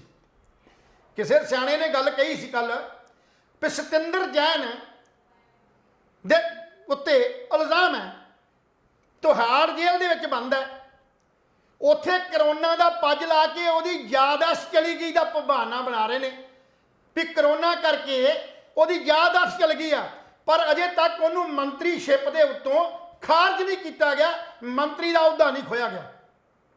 ਕਿੱਡੀ ਹੈਰਾਨਗੀ ਵਾਲੀ ਗੱਲ ਹੈ। ਪੰਜਾਬ ਦੇ ਅੰਦਰ ਡਬਲ ਸਟੈਂਡਰਡ ਹੋ ਰਿਹਾ ਸਾਰਾ ਕੁਝ। ਪੰਜਾਬ ਦੇ ਅੰਦਰ ਜਿਹੜਾ ਸਿਹਤ ਮੰਤਰੀ ਸੀ, ਉਸੇ ਵੇਲੇ ਸਿਹਤ ਮੰਤਰੀ ਤੋਂ ਅਸਤੀਫਾ ਲੈ ਲਿਆ ਗਿਆ ਸੀ ਜਿਸ ਵੇਲੇ ਜੇਲ੍ਹ 'ਚ ਗਿਆ, ਪਰ ਸਤਿੰਦਰ ਜੈਨ ਨੂੰ ਕਿਉਂ ਬਖਸ਼ਿਆ ਗਿਆ? ਤੇ ਅੱਜ ਸਤਿੰਦਰ ਜੈਨ ਨੂੰ ਬਾਹਰ ਤਾਂ ਨਹੀਂ ਆਉਣ ਦਿੱਤਾ ਜਾਂਦਾ, ਇਸ ਬਹਾਨੇ ਵੀ ਇਹ ਆਪਣੀ ਯਾਦਾਸ਼ਤ ਖੋ ਚੁੱਕਾ। ਤੇ ਉਹਦੀ ਸਲਾਹ ਸੀ ਵੀ ਸਿਸੋਦੀਆ ਜੀ ਤੁਸੀਂ ਸਰਕਾਰੀ ਗਵਾਹ ਬਣ ਜਾਓ, ਨਹੀਂ ਤਾਂ ਤਿਹਾੜ ਜੇਲ੍ਹ ਤੁਹਾਡੀ ਇੰਤਜ਼ਾਰ ਕਰ ਰਹੀ ਹੈ। ਅਸੀਂ ਸਿਫਾਰਿਸ਼ ਕਰਾਂਗੇ ਵੀ ਤੁਹਾਡੀ ਸਜ਼ਾ ਕਿ ਥੋੜੀ ਬਹੁਤੀ ਰਿਆਤ ਹੋ ਜੇ। ਨਹੀਂ ਤਾਂ ਸਤਿੰਦਰ ਜੈਨ ਵਾਂਗੂ ਤੁਸੀਂ ਵੀ ਇਹ ਕਰੋਨਾ ਦਾ ਬਹਾਨਾ ਬਣਾ ਕੇ ਯਾਦਦਾਸ਼ਤ ਚਲੀ ਹੋਈ ਦਾ ਬਹਾਨਾ ਬਣਾਓਗੇ, ਕਿਉਂਕਿ ਇਹਦੇ ਪਿੱਛੇ ਬਹੁਤ ਵੱਡਾ ਇੱਕ ਇਸ਼ੂ ਹੈ। ਹੁਣ ਸਵਾਲ ਇਹ ਆ ਵੀ ਚੋਣਾਂ ਪੰਜਾਬ ਦੇ ਲੜ ਲਈਆਂ, ਪੰਜਾਬ ਤੋਂ ਪੈਸਾ ਕਿੱਥੋਂ ਆਇਆ? ਸਵਾਲ ਇਹ ਹੈ ਜੀ ਵੀ ਜਦੋਂ ਆਮ ਆਦਮੀ ਪਾਰਟੀ ਨੇ ਇਹ ਚੋਣਾਂ ਲੜੀਆਂ ਸੀ ਤੇ ਆਮ ਆਦਮੀ ਪਾਰਟੀ ਕੋ ਇੰਨਾ ਇਸ਼ਤਿਹਾਰਾਂ ਲਈ, ਇੰਨੀ ਐਡ ਕਰਨ ਲਈ, ਰੈਲੀਆਂ, ਧਰਨੇ, ਇਹ ਸਾਰਾ ਕੁਝ ਪ੍ਰਚਾਰ ਵਾਸਤੇ ਪੈਸੇ ਆਏ ਕਿੱਥੋਂ ਸੀ?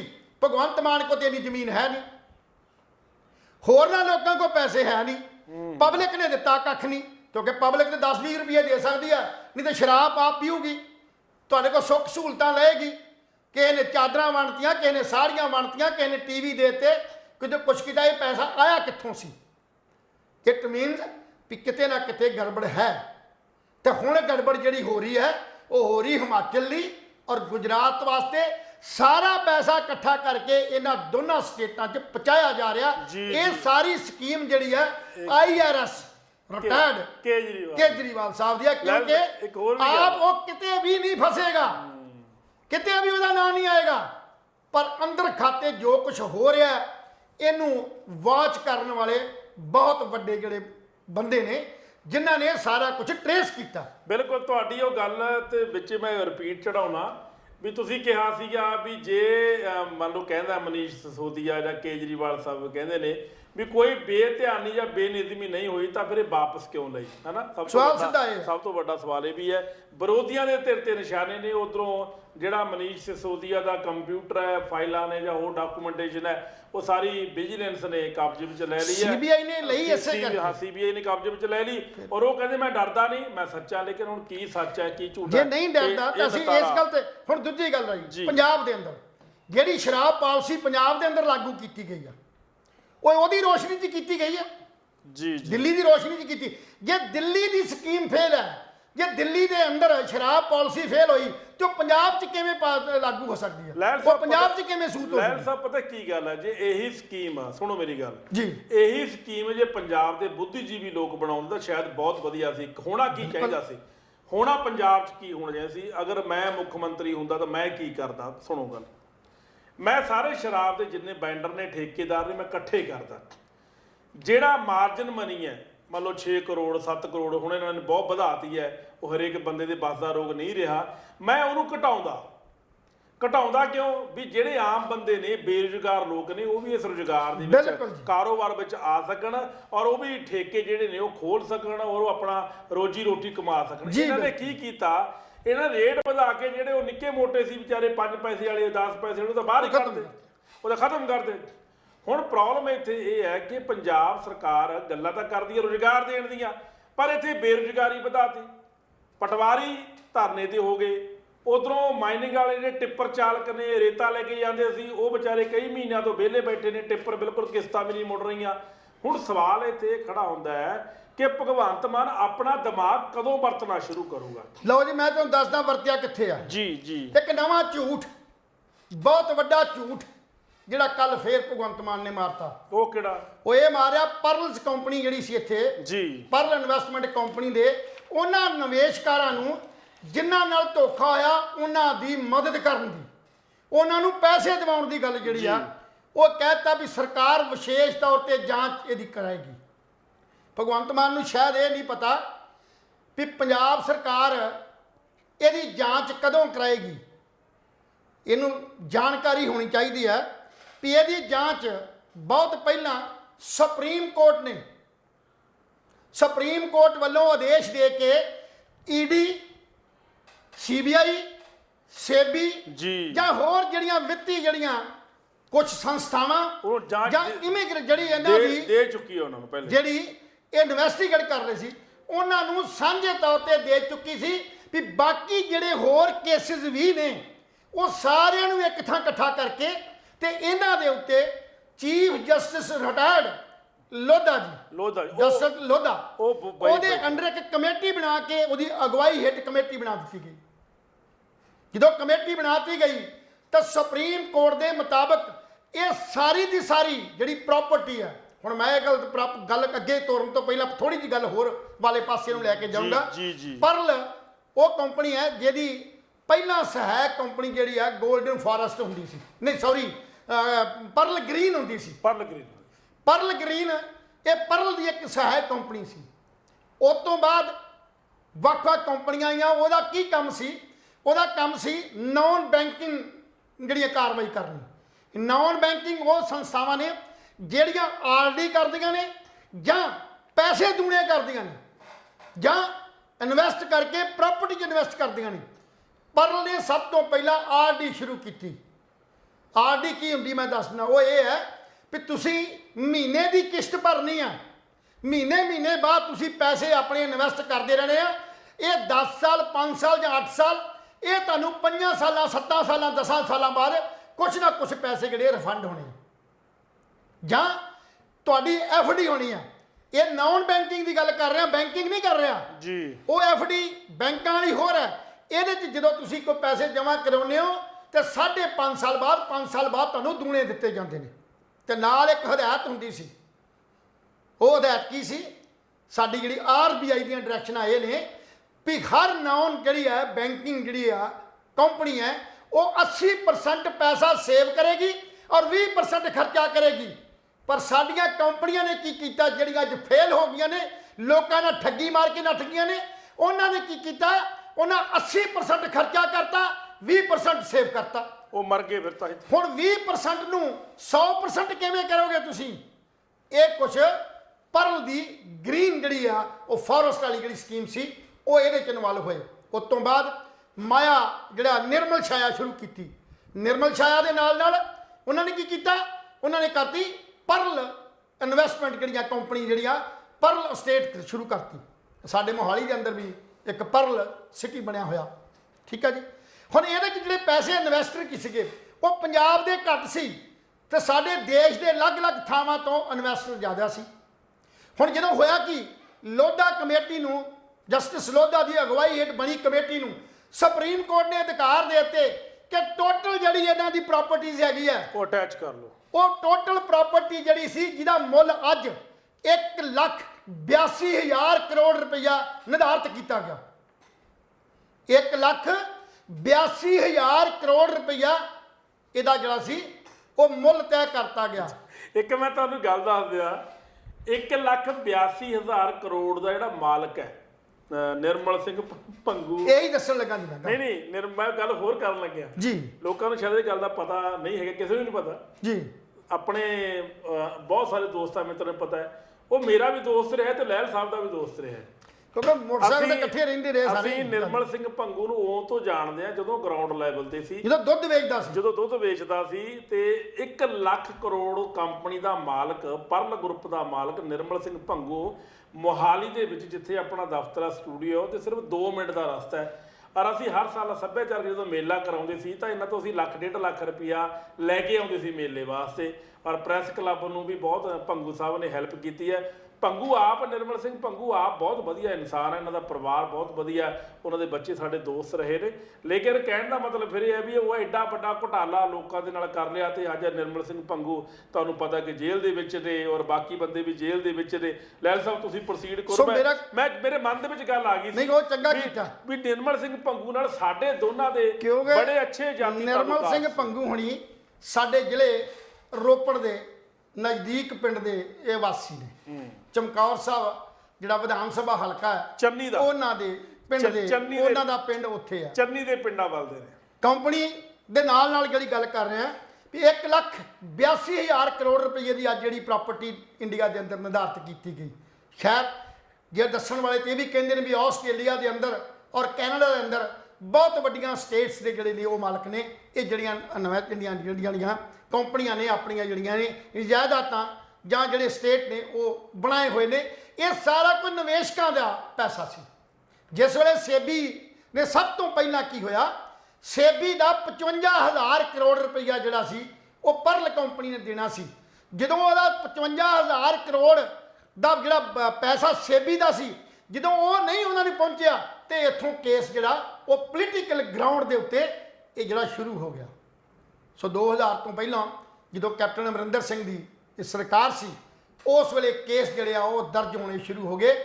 ਲੋਕਾਂ ਦੀਆਂ ਸ਼ਿਕਾਇਤਾਂ ਦੇ ਆਧਾਰ ਦੇ ਉੱਤੇ ਕੇਸ ਹੋਏ, ਜਿਹਦੇ ਅਗੇਂਸਟ ਨਿਰਮਲ ਸਿੰਘ ਭੰਗੂ ਔਰ ਉਹਦਾ ਜਵਾਈ ਔਰ ਉਹਦੀ ਧੀ ਔਰ ਬਾਕੀ ਜਿਹੜੇ ਇਨਵੈਸਟਰ ਸੀ, ਜਿਹੜੇ ਡਾਇਰੈਕਟਰ ਸੀ, ਵਿੱਤੀ ਡਾਇਰੈਕਟਰ, ਪ੍ਰਸ਼ਾਸਨਿਕ ਡਾਇਰੈਕਟਰ ਜਾਂ ਉਹ ਸਾਰੇ ਡਾਇਰੈਕਟਰ ਜਿਹੜੇ ਨੇ ਉਹਨਾਂ ਨੂੰ ਅਰੈਸਟ ਕਰ ਲਿਆ ਗਿਆ, ਜਿਹਦੇ ਵਿੱਚੋਂ ਕਮਲਜੀਤ ਵੀ ਡਾਇਰੈਕਟਰ ਜਿਹੜਾ ਸੀ ਉਹਦੀ ਇਨਵੈਸਟੀਗੇਸ਼ਨ ਦੇ ਦੌਰਾਨ ਮੌਤ ਹੋ ਗਈ।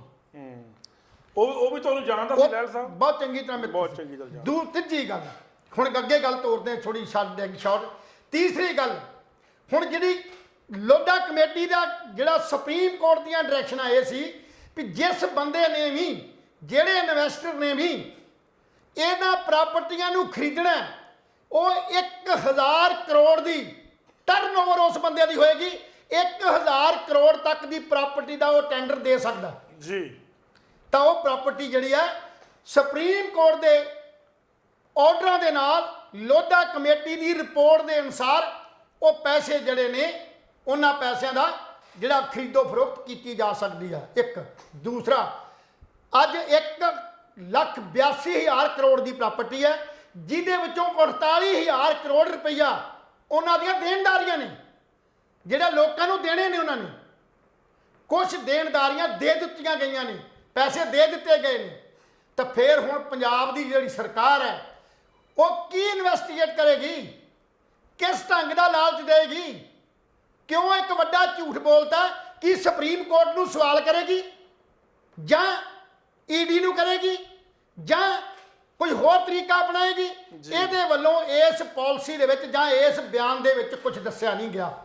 ਸੋ ਕਿਤੇ ਇਹ ਨਾ ਹੋਵੇ ਕਿ ਬਾਕੀ ਜਿਹੜੇ ਜੁਮਲੇ ਸੀ ਜਾਂ ਬਾਕੀ ਜਿਹੜੀਆਂ ਝੂਠੀਆਂ ਤਸੱਲੀਆਂ ਸੀ, ਇਹ ਵੀ ਇੱਕ ਝੂਠੀ ਤਸੱਲੀ ਹੋ ਜੇ। ਸ਼ੱਕ ਇਸ ਗੱਲ ਦਾ ਲੋਕੀ ਕਰਦੇ ਨੇ ਵੀ ਸਰਕਾਰ ਇਹ ਸਪਸ਼ਟ ਕਰੇ ਵੀ ਸੁਪਰੀਮ ਕੋਰਟ ਦੇ ਆਦੇਸ਼ਾਂ ਦੇ ਅਨੁਸਾਰ ਉਹ ਪ੍ਰਾਪਰਟੀ ਜਿਹੜੀ ਹੈ ਉਹ ਵਿਕੇਗੀ। ਉਹਦੇ ਪੈਸੇ ਜਿਹੜੇ ਆਉਣਗੇ ਇਨਵੈਸਟਰਾਂ ਨੂੰ ਲਗਾਤਾਰ, ਜਿਹੜੇ ਪਹਿਲਾਂ ਵੀ ਮਿਲ ਰਹੇ ਤੇ ਹੁਣ ਮਿਲਣੇ ਸ਼ੁਰੂ ਹੋ ਜਾਣਗੇ। ਤੇ ਸਰਕਾਰ ਦਾ ਰੋਲ ਕੀ ਰਹੇਗਾ? ਸਰਕਾਰ ਆਪਣਾ ਰੋਲ ਸਪਸ਼ਟ ਕਰੇ ਵੀ ਕਿਹੜੀ ਉਹ ਵਿਸ਼ੇਸ਼ ਜਾਂਚ ਕੀਤੀ ਜਾਏਗੀ ਜਿਸ ਜਾਂਚ ਦੇ ਆਧਾਰ ਦੇ ਉੱਤੇ ਇਹਨਾਂ ਨੂੰ ਗਰੀਬਾਂ ਨੂੰ ਪੈਸੇ ਦਿੱਤੇ ਜਾਣਗੇ। ਜੀ ਲਹਿਲ ਸਾਹਿਬ, ਕਿ ਪੰਜਾਬ ਦੇ ਬਹੁਤ ਘੱਟ ਇਨਵੈਸਟਰ ਨੇ, ਇਨਵੈਸਟਰ ਬਾਹਰ ਦੇ ਨੇ, ਬਾਹਰ ਦੇ ਸੂਬਿਆਂ ਦੇ ਨੇ। ਮੇਰੇ ਕਹਿਣ ਦਾ ਭਾਵ ਇਹ ਹੈ ਵੀ ਜਿਹੜੀ ਵਿਸ਼ੇਸ਼ ਜਾਂਚ ਕਰਨੀ ਸੀ, ਉਹ ਜਾਂਚ ਦੇ ਸਾਰੇ ਹੀ ਅਫਸਰ, ਸਾਰੇ ਅਧਿਕਾਰੀ, ਡਾਇਰੈਕਟਰ ਉਹ ਤਾਂ ਜੇਲ੍ਹ 'ਚ ਨੇ। ਤੇ ਫਿਰ ਜਾਂਚ ਕਿਹੜੀ ਹੋਈ? ਇਹਦਾ ਮਤਲਬ ਇੱਕ ਜੁਮਲਾ ਹੈ। ਆਮ ਆਦਮੀ ਪਾਰਟੀ ਦੇ ਮੁੱਖ ਮੰਤਰੀ ਆਪਣੇ ਭਗਵੰਤ ਮਾਨ ਦਾ ਇਹ ਵੀ ਇੱਕ ਜੁਮਲਾ ਹੈ, ਕਿਉਂਕਿ ਜੁਮਲਾ ਕਰਨਾ ਉਹਦਾ ਫਰਜ਼ ਹੈ, ਕਿਉਂਕਿ ਉਹ ਕਮੇਡੀਅਨ ਆਰਟਿਸਟ ਰਿਹਾ। ਇੱਕ ਆਰਟਿਸਟ ਹੋਣ ਦੇ ਨਾਤੇ ਇਦਾਂ ਦੇ ਜੁਮਲੇ ਜਾਂ ਇਦਾਂ ਦੀਆਂ ਗੱਲਾਂ ਕਰਨੀਆਂ ਤਾਂ ਸ਼ੋਭਾ ਦਿੰਦੀਆਂ ਨੇ, ਪਰ ਇੱਕ ਐਡਮਿਨਿਸਟ੍ਰੇਟਰ, ਇੱਕ ਪੰਜਾਬ ਦੇ ਮਾਲਕ ਵੱਲੋਂ, ਪੰਜਾਬ ਦੇ ਸੂਬੇ ਦੇ ਮੁੱਖ ਮੰਤਰੀ ਵੱਲੋਂ ਬਿਨਾਂ ਜਾਂਚ ਦੇ, ਬਿਨਾਂ ਸੋਚ ਸਮਝ ਦੇ, ਬਿਨਾਂ ਕਿਸੇ ਦੀ ਸਲਾਹ ਲਿਆ ਇਦਾਂ ਦੇ ਜਿਹੜੇ ਬਿਆਨ ਦੇ ਦੇਣੇ ਉਹ ਸਾਰਥਕ ਤੇ ਚੰਗੇ ਨਹੀਂ ਲੱਗਦੇ। ਜੀ। ਗੁਰਮੀਤ ਸਿੰਘ, ਐਮਡੀ ਸੁਖਦੇਵ ਸਿੰਘ, ਡਾਇਰੈਕਟਰ ਭੱਟਾਚਾਰੀਆ, ਇਹ 6 ਸਾਲ ਤੋਂ ਇਹ ਸਾਰੇ ਬੰਦੇ 6 ਸਾਲ ਤੋਂ ਅੰਦਰ, 6 ਸਾਲ ਤੋਂ ਭੰਗੂ ਸਮੇਤ ਅੰਦਰ ਨੇ ਜੇਲ੍ਹ ਦੇ ਵਿੱਚ। ਤਿਹਾੜ ਜੇਲ੍ਹ 'ਚ ਨੇ। ਕੀ ਜਾਂਚ ਹੋਣੀ ਹੈ, ਕੀ ਨਹੀਂ ਹੋਣੀ, ਚਲੋ ਇਹ ਤਾਂ ਬਾਅਦ ਦੀ ਗੱਲ ਹੈ। ਮੈਂ ਲਹਿਲ ਸਾਹਿਬ ਆਪਣਾ ਇੱਕ ਥੋੜਾ ਜਿਹਾ ਉਸ ਵਾਰ ਸਮਾਪਨ ਕਰਾਂਗੇ। ਮੈਂ ਦੱਸ ਦਿਆਂ ਤੁਹਾਨੂੰ ਕਿ ਮੈਂ ਮੋਹਾਲੀ ਦੀ ਜਿਹੜਾ ਪਰਲ ਸਿਟੀ ਦਾ ਬਹੁਤ ਵੱਡਾ ਪ੍ਰੋਜੈਕਟ ਸੀ, ਉਹਦੇ ਵਿੱਚ 21 ਲੱਖ ਰੁਪਏ ਦਾ ਇੱਕ ਮੈਂ ਪਲਾਟ ਲੈ ਲਿਆ, ਕਿਉਂਕਿ ਸਾਰੇ ਬੰਦੇ ਜਾਣਕਾਰ ਸੀਗੇ। ਮੈਨੂੰ ਵੀ ਉੱਥੇ 21 ਲੱਖ ਦਾ ਪਲਾਟ, ਇੱਕ ਨੋ ਡਾਊਟ ਕਲੋਨੀ ਬਹੁਤ ਵਧੀਆ ਸੀ, ਨਵੀਂ ਡਿਵੈਲਪਮੈਂਟ ਸੀ, ਪਲਾਟ ਮੇਰਾ ਬੜਾ ਅੱਛਾ ਸੀ, ਕਾਰਨਰ ਦਾ ਪਲਾਟ ਸੀ। ਪਰ ਮੇਰੀ ਸਾਰੀ ਜ਼ਿੰਦਗੀ ਦੀ ਕਮਾਈ ਸੀ 21 ਲੱਖ ਰੁਪਈਆ ਜਿਹੜਾ ਮੈਂ ਇਨਵੈਸਟ ਕੀਤਾ। ਪਰ ਮੈਨੂੰ ਅਚਾਨਕ ਅੰਦਰੋਂ ਕੁਛ ਪੁਸਰ ਨਿਕਲ ਕੇ ਸਾਹਮਣੇ ਆਈ ਵੀ ਇਹ ਬਹੁਤ ਜਲਦੀ ਸਰਕਾਰ ਇਹ ਪ੍ਰਾਪਰਟੀਆਂ ਨੂੰ ਬੈਨ ਕਰ ਰਹੀ ਹੈ। ਇਹ ਜਿਹੜੇ ਡਾਇਰੈਕਟਰ ਨੇ ਇਹ ਚੱਕ ਰਹੀ ਆ, ਪੁਲਿਸ ਤੇ ਅੰਦਰ ਜਾ ਰਹੇ ਨੇ। ਹੌਲੀ ਹੌਲੀ ਇਹ ਸਾਰਾ ਕੁਝ ਬੰਦ ਹੋ ਰਿਹਾ। ਲਓ ਜੀ, ਮੇਰੀ ਐਡੀ ਕਿਸਮਤ ਚੰਗੀ ਸੀ ਕਿ ਮੈਂ ਉਹ ਵੇਚਣਾ ਲਾਤਾ। ਵੇਚਣਾ ਲਾਉਣ ਤੋਂ ਬਾਅਦ ਮੇਰੀ ਪ੍ਰਾਪਰਟੀ ਉਹ ਵਿਕ ਗਈ। ਮੈਨੂੰ ਜਿੰਨੇ ਦਾ ਮੈਂ ਖਰੀਦਿਆ ਸੀ ਉਹਨੇ ਦਾ ਹੀ ਵੇਚਤਾ, 21-22 ਲੱਖ ਰੁਪਏ ਦਾ। ਔਰ 4-5 ਮਹੀਨੇ ਲਹਿਲ ਸਾਹਿਬ ਨਿਕਲੇ ਨਹੀਂ ਕਿ ਸਾਰੀਆਂ ਪ੍ਰਾਪਰਟੀਆਂ ਜ਼ਬਤ ਹੋ ਗਈਆਂ, ਸਾਰੇ ਪ੍ਰੋਜੈਕਟ ਬੰਦ ਹੋ ਗਏ। ਹਾਲਾਂਕਿ ਮੈਨੂੰ ਇਸ ਗੱਲ ਦਾ ਦੁੱਖ ਹੈ ਵੀ ਜਿਹਨੇ ਮੈਥੋਂ ਖਰੀਦਿਆ ਹੋਣਾ ਉਹ ਤਾਂ ਵਿਚਾਰਾ ਫਸ ਗਿਆ, ਉਹ ਰੋ ਰਿਹਾ ਹੋਣਾ। ਕੋਈ ਸ਼ੱਕ ਵਾਲੀ ਗੱਲ ਨਹੀਂ। ਪਰ ਮੇਰੀ ਮਿਹਨਤ ਦੀ ਕਮਾਈ ਜਿਹੜੀ ਆ ਵਾਪਸ ਆ ਗਈ, ਮੈਨੂੰ ਇਸ ਗੱਲ ਦੀ ਖੁਸ਼ੀ ਹੈ ਕਿਉਂਕਿ ਮੈਂ ਆਪਣੇ ਬੱਚਿਆਂ ਵਾਸਤੇ ਸ਼ਾਇਦ ਘਰ ਨਾ ਲੈ ਪਾਉਂਦਾ, ਸਾਰੀ ਉਮਰ ਮੈਂ ਰੁਲਦਾ ਰਹਿੰਦਾ। ਅਗਰ ਮੈਂ ਛੋਟਾ ਜਿਹਾ ਘਰ ਖੜਾ ਕੀਤਾ ਤਾਂ ਮੈਂ ਉਹ ਪੈਸਿਆਂ ਨਾਲ ਖੜਾ ਕੀਤਾ। ਔਰ ਧੰਨਵਾਦ ਉਹਨਾਂ ਅਫਸਰਾਂ ਦਾ ਵੀ ਜਿਨ੍ਹਾਂ ਨੇ ਮੈਨੂੰ ਆਗਾਹ ਕਰਤਾ ਵੀ ਕੁਲਵੰਤ ਜੇ ਵਿਕਦਾ ਤਾਂ ਇਹਨੂੰ ਜਲਦੀ ਵੇਚ ਦੇ, ਨਹੀਂ ਤਾਂ ਗੜਬੜ ਹੋ ਜਾਣੀ ਹੈ। ਸੋ ਖੈਰ ਗਿੱਲ ਸਾਹਿਬ ਇੱਕ ਲਾਸਟ ਜੀ ਮੈਂ ਉਹਨਾਂ ਨਿਵੇਸ਼ਕਾਂ ਨੂੰ ਬੇਨਤੀ ਜ਼ਰੂਰ ਕਰੂੰਗਾ ਜਿਨ੍ਹਾਂ ਨਿਵੇਸ਼ਕਾਂ ਨੇ ਪਰਲ ਕੰਪਨੀ ਦੇ ਵਿੱਚ ਜਾਂ ਉਹਨਾਂ ਦੀਆਂ ਸਹਾਇਕ ਕੰਪਨੀਆਂ ਦੇ ਅੰਦਰ ਪੈਸੇ ਇਨਵੈਸਟ ਕੀਤੇ ਨੇ, ਨਿਵੇਸ਼ਕ ਨੇ ਉਹ ਜਿਹੜੇ ਨੇ ਲੋਧਾ ਕਮੇਟੀ ਦੇ ਜਿਹੜੀ ਅਗਵਾਈ ਹੈ ਉੱਥੇ ਜਾ ਕੇ ਆਪਣਾ ਜਿਹੜਾ ਉਹ ਕਲੇਮ ਜਿਹੜਾ ਉਹ ਪੇਸ਼ ਕਰ ਸਕਦੇ ਨੇ। ਪਰ ਨਾਲ ਮੈਂ ਗੱਲ ਕਹੂੰਗਾ ਵੀ ਇਹ ਪਰਲ ਕੰਪਨੀ ਜਾਂ ਜਿਹੜੀਆਂ ਹੋਰ ਅਨੇਕਾਂ ਕੰਪਨੀਆਂ ਸੀ ਬਣੀਆਂ, ਇਹ ਕੰਪਨੀਆਂ ਦੇ ਰੂਲ ਐਂਡ ਰੈਗੂਲੇਸ਼ਨ ਦੇ ਮੁਤਾਬਕ ਅਗਰ ਇਹ RBI ਦੀਆਂ ਡਾਇਰੈਕਸ਼ਨ ਦੇ ਅਨੁਸਾਰ ਕੰਮ ਕਰਦੀਆਂ ਤੇ ਅੱਜ ਪੰਜਾਬ ਚੋਂ ਜਾਂ ਹਿੰਦੁਸਤਾਨ ਤੋਂ ਨਾ ਭੱਜਦੀਆਂ। ਇਹਨਾਂ ਨੂੰ ਚਿੱਟ ਫੰਡ ਕੰਪਨੀਆਂ ਦਾ ਨਾਮ ਹੀ ਦਿੱਤਾ ਗਿਆ ਸੀਗਾ। ਪਰ ਚਿੱਟ ਫੰਡ ਕੰਪਨੀਆਂ ਜਦੋਂ ਰਜਿਸਟਰਡ ਹੋਈਆਂ, ਉਸ ਰਜਿਸਟਰ ਹੋਣ ਦੇ ਨਾਲ RBI ਦੀਆਂ ਸੇਬੀ ਦੀਆਂ ਕੁਝ ਹੋਰ ਡਾਇਰੈਕਸ਼ਨ ਸੀਗੀਆਂ, ਉਹਨਾਂ ਡਾਇਰੈਕਸ਼ਨਾਂ ਦੇ ਲਿਹਾਜ਼ ਦੇ ਉੱਤੇ ਕੰਮ ਕਰਨੇ ਸੀ, ਉਹ ਫਾਲੋ ਨਹੀਂ ਕੀਤੀਆਂ। ਲਾਲਚ ਵਸ ਹੋ ਕੇ ਜਿਹੜੇ ਥੱਲੇ ਡਾਇਰੈਕਟਰ ਸੀਗੇ ਦੂਸਰੇ ਸੀ, ਇਹਨਾਂ ਨੇ ਪ੍ਰਾਪਰਟੀਆਂ ਸ਼ੁਰੂ ਕਰ ਦਿੱਤੀਆਂ। ਕੁਝ ਗੱਲਾਂ ਮੈਂ ਹੋਰ ਇੱਕ ਛੋਟੀ ਜਿਹੀ ਗੱਲ ਵੀ ਜਿਹੜਾ ਵੀ ਪੈਸਾ ਇਹ ਲੈਂਦੇ ਸੀ ਉਹਨਾਂ ਪੈਸਿਆਂ ਨੂੰ ਇਨਵੈਸਟ ਕਰਨਾ ਹੁੰਦਾ ਸੀ ਪ੍ਰਾਪਰਟੀ 'ਚ, ਜਾਂ ਰੀਅਲ ਸਟੇਟ ਪ੍ਰਾਪਰਟੀ 'ਚ ਹੋ ਗਿਆ, ਜਾਂ ਵਿੱਤੀ ਸੰਸਥਾਵਾਂ ਜਿਹੜੀਆਂ ਕਰਜ਼ਾ ਦਿੰਦੀਆਂ ਨੇ ਉਹਨਾਂ ਨੂੰ ਵਿਆਜ ਦੇ ਉੱਤੇ ਪੈਸੇ ਦੇਣੇ।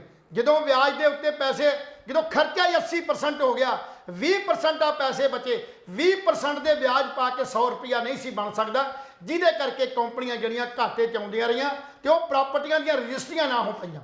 ਇਹ ਹੋਇਆ ਕੀ, ਤੁਹਾਨੂੰ ਯਾਦ ਹੋਏਗਾ ਵੀ ਪਰਲ ਕੰਪਨੀ ਨੇ ਪੰਜਾਬ ਦੀ ਜਦੋਂ ਸ਼੍ਰੋਮਣੀ ਅਕਾਲੀ ਦਲ ਦੀ ਸਰਕਾਰ ਸੀ, ਬਹੁਤ ਵੱਡੇ ਕਬੱਡੀ ਜਿਹੜੇ ਮੇਲੇ ਸੀ ਉਹ ਪਰਲ ਕੰਪਨੀ ਨੇ ਵੀ ਉਹ ਸਪਾਂਸਰ ਕੀਤੇ ਸੀ। 5 ਕਰੋੜ ਰੁਪਈਆ ਪਹਿਲੇ ਜਿਹੜਾ ਸੁਖਬੀਰ ਬਾਦਲ ਨੇ ਸਭ ਤੋਂ ਪਹਿਲਾਂ ਜਿਹੜਾ ਕਬੱਡੀ ਜਿਹੜਾ ਕੱਪ ਕਰਾਇਆ ਸੀ, 5 ਤੋਂ 11 ਕਰੋੜ ਰੁਪਏ ਤੱਕ ਦਾ ਜਿਹੜਾ ਖਰਚਾ ਸੀ ਉਹ ਪਰਲ ਕੰਪਨੀ ਨੇ ਹੀ ਲਿਆ ਸੀ। ਤੇ ਜੇ ਅੱਜ ਪਰਲ ਕੰਪਨੀ ਭੇਡ ਚੜੀ ਹੈ ਤੇ ਉਹ ਰਾਜਸੀ ਲੋਕਾਂ ਦੇ ਕਾਰਨ ਚੜੀ ਹੈ। ਇਹ ਸਾਡਾ ਸਿਆਸਤ ਜਿਹੜੀ ਹੈ ਨਾ, ਇਹ ਬੜੀ ਮਤਲਬ ਜਿਹਨੂੰ ਕਹਿ ਦਈਏ ਅਜੀਬ ਜੀ ਸਿਚੁਏਸ਼ਨ ਹੈ। ਇਹ ਜਦੋਂ ਤੇ ਇਹਨਾਂ ਨੂੰ ਬੈਨੀਫਿਟ ਹੁੰਦਾ ਇਹਨਾਂ ਇਨਵੈਸਟਰਾਂ ਤੋਂ, ਇਹਨਾਂ ਮਤਲਬ ਬਹੁਤ ਵੱਡੇ ਘਰਾਣਿਆਂ ਤੋਂ, ਉਦੋਂ ਤੱਕ ਤਾਂ ਇਹਨਾਂ ਦੇ ਸਾਰੇ ਜਾਇਜ਼ ਤੇ ਨਜਾਇਜ਼ ਕੰਮ ਇਹਨਾਂ ਨੂੰ ਵਧੀਆ ਲੱਗਦੇ ਨੇ।